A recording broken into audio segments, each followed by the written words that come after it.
Ano ang walang hanggang kapahamakan? Marcos 3:29. Sa Marcos 3:28-30, sinabi ni Jesus na ang kaparusahan sa paglapastangan laban sa banal na espiritu ay walang hanggang kapahamakan. Tandaan ninyo, maaaring patawarin ng tao sa lahat ng kanyang kasalanan at paglapastangan. Ngunit ang sino man lumapastangan sa Espiritu Santo ay walang kapatawaran, sapagkat siya ay nagkasala ng walang hanggang kasalanan. Sinabi ito ni Jesus sapagkat sinasabi ng mga tao na siya ay sinasapian ng masamang espiritu. Ang talatang ito ay nagbunsod ng maraming talakayan tungkol sa kahulugan at kalubhaan ng kalapastanganan laban sa banal na espiritu. Upang maunawaan ang kahulugan ng walang hanggang kapahamakan sa Marcos 3:29, kailangan muna nating maunawaan ang kasalanan ng paglapastangan sa banal na espiritu. Ang ibig sabihin ng salitang kalapastanganan ay paglait o magsalita ng walang kabuluhan.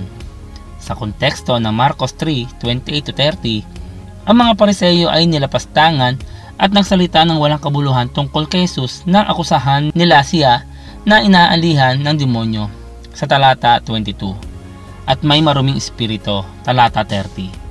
Sa madaling salita, iniugnay ng mga Pariseyo ang kapangyarihan ni Jesus sa pagpapagaling kay Satanas sa halip na sa banal na espiritu. Ito ang kasalanan ng kalapastanganan laban sa banal na espiritu, kung saan ang mga Pariseyo ay hindi patatawarin, maging sa panahong ito o sa darating na panahon. Mateo 12:32.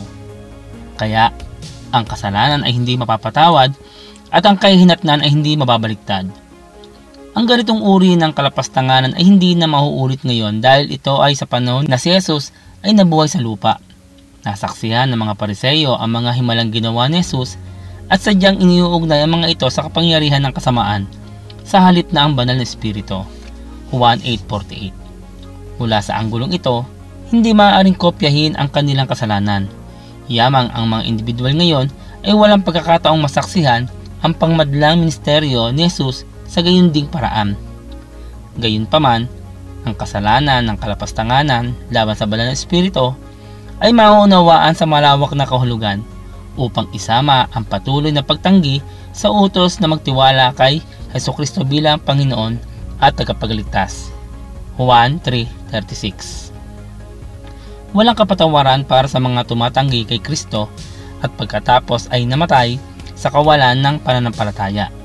Dahil ang kanilang matigas na puso, magiging bahagi nila ay sa lawa ng nagliliyab na apoy at asupre. Ito ang pangalawang kamatayan. Pahayag 21:8. Sa Marcos 3:29, ang pariralang walang hanggang kapahamakan ay tumutukoy sa impyerno, isang lugar ng pagtangis at pagngangalit ng mga ngipin. Mateo 8:12, 13:42, 50, Lucas 13:28. Ang impyerno ay hindi isang haka-haka na lugar at hindi rin ito isang metaphorical na representasyon ng isang buhay na wala sa presensya ng Diyos. Hindi, ito ay isang tunay na lugar kung saan ang mga hindi nagsisisi na makasalanan ay mananatili sa kawalang hanggan at tatanggap ng kanilang nararapat na gantimpala. Gawa 17:31. Ito ang kinahinatnan ng mga nakakaalam at sinasadyang pagtanggi sa biyaya, awa at kapatawaran ng mga kasalanan na makukuha kay Hesukristo.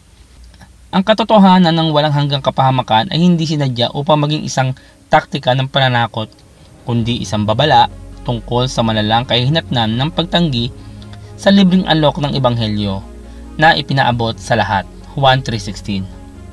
Ang walang hanggang kapahamakan, gaya ng binanggit sa Marcos 3:29, ay ang bunga ng pagtanggi sa libreng alok ng kaligtasan at ang panloob na pag-udyok ng banal na espiritu na magsisi sa kasalanan at magtiwala kay Hesukristo.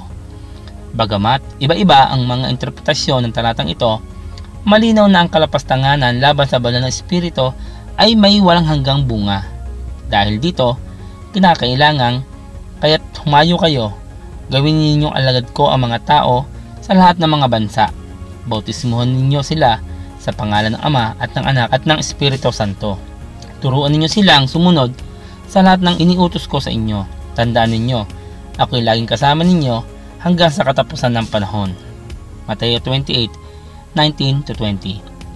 Ang implikasyon ay ang pangangaral na nakasentro sa Ebanghelyo ang tanging pag-asa para sa mga makasalanan na marinig, maniwala, magsisi at maligtas. Roma 10:14-15.